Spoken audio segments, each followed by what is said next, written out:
ನನ್ನ ವಯಸ್ಸು ಎಷ್ಟೀಗ 93.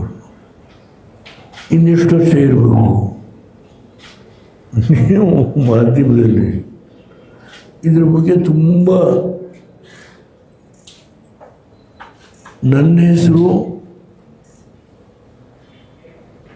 ಕನ್ಸಿಡರ್ ಮಾಡ್ತಾರೆ ಅಂಥೇಳಿ ಒಂದು 7-8 ಹೆಸರುಗಳ ಜೊತೆಗೆ ನನ್ನನ್ನು ಸೇರಿಸಿ ನೀವು ಅದಕ್ಕೆ ಒಂದು ದೊಡ್ಡ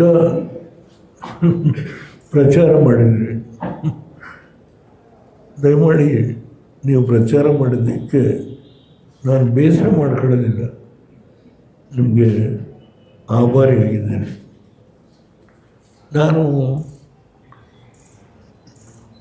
ಹೋದ ತಿಂಗಳು 26ನೇ ತಾರೀಕು ಅಗ್ರಿಕಲ್ಚರಲ್ ಮಿನಿಸ್ಟರ್ ಬರೆದಿರತಕ್ಕಂಥ ಪುಸ್ತಕ ಮೋದಿಯವ್ರ ಬಗ್ಗೆ. ಅದನ್ನು ಮೋದಿಯವರು ಈ ಪುಸ್ತಕ ದೇವೇಗೌಡರೇ ಬಿಡುಗಡೆ ಮಾಡಬೇಕು ಅಂತ ಹೇಳಿ ಅವ್ರ ಪತ್ರ ಬರೆದ್ರು ನನಗೆ, ನೀವೇ ಬಿಡುಗಡೆ ಮಾಡಬೇಕು ಅಂತ. ನಾನು ಡೆಲ್ಲಿಗೆ ಹೋದೆ, ಆ ಪುಸ್ತಕ ಬಿಡುಗಡೆ ಮಾಡಿದೆ. ಬಿಡುಗಡೆ ಮಾಡಿ ನಾನು ಯಾರನ್ನು ನೋಡಿಲ್ಲ, ಇನ್ಕ್ಲೂಡಿಂಗ್ ಕ್ಯಾಬಿನೆಟ್ ಮಿನಿಸ್ಟರ್ಸ್ ಇದ್ದರು, ಕೆಲವು ರಾಜ್ಯಗಳ BJP ಮುಖ್ಯಮಂತ್ರಿಗಳಿದ್ದರು. ನಾನು ಒಬ್ಬರ ಹತ್ರ ಮಾತಾಡಲಿಲ್ಲ.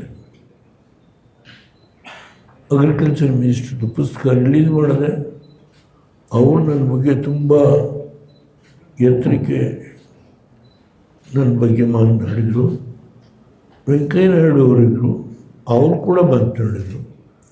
ಕಾರ್ಯಕ್ರಮ ಮುಗಿದು ಸೀದಾ ಬೆಂಗಳೂರಿಗೆ ವಾಪಸ್ ಬಂದೆ. ನಾನು ಒಂದು ವೇಳೆ ಏನಾದರೂ ರಾಜ್ಯಸಭಾ ಸದಸ್ಯನಾಗಿ ಕಂಟಿನ್ಯೂ ಆಗಬೇಕು ಅನ್ನೋ ವ್ಯಾಮೋಹ ಇದ್ದರೆ ನಾನಿದ್ದು ನಮ್ಮ ಕೇಂದ್ರದ ಮುಖಂಡಗಳನ್ನು ಭೇಟಿ ಮಾಡ್ತಾಯಿದ್ದೆ.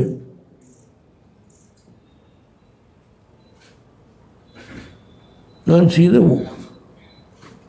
ಆ ಕಾರ್ಯಕ್ರಮ ಮುಗಿದ ಮರುಕ್ಷಣದಲ್ಲಿ ಬೆಂಗಳೂರಿಗೆ ವಾಪಸ್.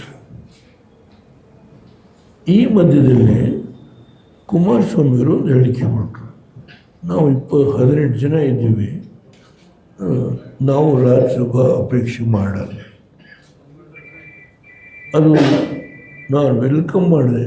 ಏಕೆಂದರೆ ಇದರ ಬಗ್ಗೆ ನಾವು ಯಾಕಪ್ಪ, ಭಾರತೀಯ ಜನತಾ ಪಾರ್ಟಿಲಿ 43 ಜನ ಇದ್ದಾರೆ, ಅವ್ರಿಗೊಂದು ಸೀಟ್ ಆನಂದವಾಗಿ ಸಿಕ್ಕುತ್ತೆ, ನಾವ್ಯಾಕೆ 18 ಜನ ಇಟ್ಕೊಳ್ಳೋದ್ರ ಬಗ್ಗೆ ಆಸಕ್ತಿ ತೋರಿಸ್ಬೇಕು ಅನ್ನೋ ಕುಮಾರಸ್ವಾಮಿ ಸ್ಟೇಟ್ಮೆಂಟ್ನ ವೆಲ್ಕಮ್ ಮಾಡಿದೆ ನಾನು.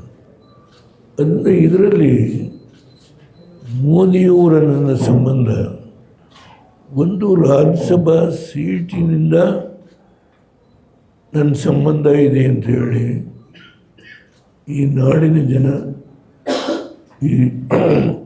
ಈ ರಾಷ್ಟ್ರದ ಜನ ತಿಳ್ಕೊಳ್ಬಾರ್ದು. 1914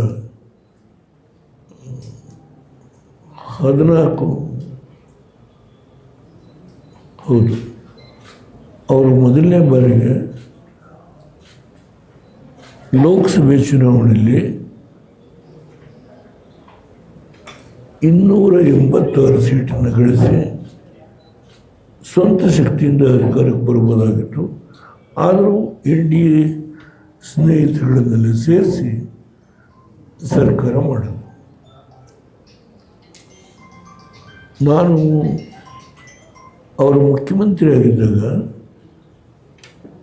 ಗೋಧರಾ ಪ್ರಕರಣದ ಬಗ್ಗೆ ಬಹಳ ಕಠಿಣವಾಗಿ ನಾನು, ಚಂದ್ರಬಾಬು ನಾಯ್ಡು ಅವರು ಕಠಿಣವಾಗಿ ಆ ವಿಷಯದಲ್ಲಿ ನಮ್ಮ ಭಾವನೆಯನ್ನು ವ್ಯಕ್ತಪಡಿಸಿದ್ವಿ.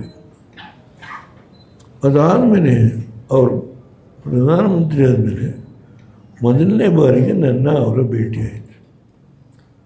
ಅದು ಹಿಂದೆ ಹೇಳಿದ್ದೇನಾಗಲಿಲ್ಲ. ಅಲ್ಲಿಂದ ನನ್ನ ಸಂಬಂಧ ಮೋದಿಯವ್ರ ಜೊತೆ ಒಂದು ರಾಜ್ಯಸಭಾ ಸ್ಥಾನಕ್ಕೋಸ್ಕರವಾಗಿ ನಮ್ಮ ಸಂಬಂಧ ಕಳೆದ 10 ವರ್ಷದಲ್ಲಿ ಅದು ಬೆಳೀಲಿಲ್ಲ. ವೈಯಕ್ತಿಕವಾಗಿ ನನ್ನ ಅವರ ಸಂಬಂಧ ಕಳೆದ 10 ವರ್ಷದಿಂದ ಈ ದೇಶದಲ್ಲಿ ನಾನು ಯಾವುದೇ ಸಂದರ್ಭದಲ್ಲಿ ಮೋದಿಯವರ ಬಗ್ಗೆ ಆಗಲಿ, ಅವರ ಆಡಳಿತದ ಬಗ್ಗೆ ಆಗಲಿ, ನನ್ನ ಭಾವನೆಯನ್ನು